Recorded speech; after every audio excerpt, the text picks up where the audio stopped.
I'm Steve Wiggins, and this is the Groundworks Ministries podcast. Today we're reading from the book of Isaiah, chapter 2. Let's focus on verse 22. Put no more trust in man, who has only the breath in his nostrils. Of what account is he? Now, it's hard to imagine a greater contrast than that between the two pictures portrayed in today's chapter. One is of unprecedented blessing, while the other is of fearful judgment. Little wonder that the chapter ends with a plea for us to give up on trusting in mankind to bless, preserve, and to save ourselves. And this verse is worthy of closer examination because it summarizes the burden of the prophets. He says, put no more trust in man, who has only his breath in his nostrils. Of what account is he? By the way, that breath in your nostrils is not even yours. It's borrowed. Borrowed from the God who made the air. The words trust and of what account correspond exactly to the words rejected and esteemed in Isaiah 53. Isaiah 53 verse 3 says this, He was despised and rejected by men, a man of sorrows and acquainted with grief. And as one from whom men hide their faces, he was despised, and we esteemed him not.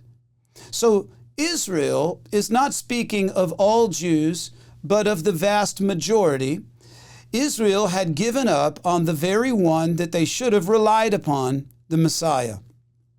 Throughout history, the sinner's epitaph, whether they're Jew or Gentile, is that they trusted in everything and everyone except for God's way. Isaiah has depicted the glories and the woes that are coming for Israel. Could the same be predicted for the church at large today? That really is the big question, isn't it? There are those who will make their way to a celebration in Zion. Of course, they are the redeemed of the Lord. But there are others who have rejected Jesus, although he is God's Messiah. He is the anointed one. They have chosen against him to their doom. So salvation is offered to Jews and to Gentiles alike through the Messiah, Jesus, just as damnation awaits all who reject him, Jew or Gentile. The determining factor then in salvation or damnation has nothing to do with genetics. Who's your daddy? Rather, salvation is by God's grace when we faithfully believe on the Messiah and his atoning work. More like, who's your father in heaven? Ephesians 2, 8 and 9, Paul told the church in Ephesus this, For it is by grace that you have been saved through faith, and that is not from yourselves. It is the gift of God, not of works, lest anyone should boast. So the wise will sit up and learn the lesson. Isaiah 2, verse 5, Come, let us walk in the light of the Lord. Are you walking in his light?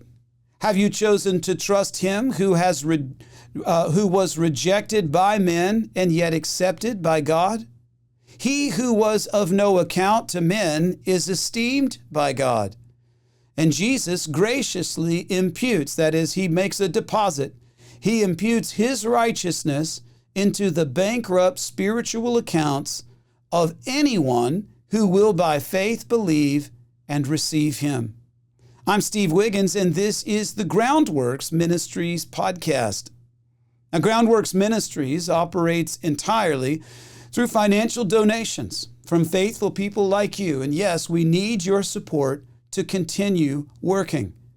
Donating is secure and easy at our website, groundworksministries.com. You know, another way to help is to tell people about Groundworks Ministries. You can share these podcasts with friends and family and on your social media. And of course, you can always direct folks to our website, groundworksministries.com.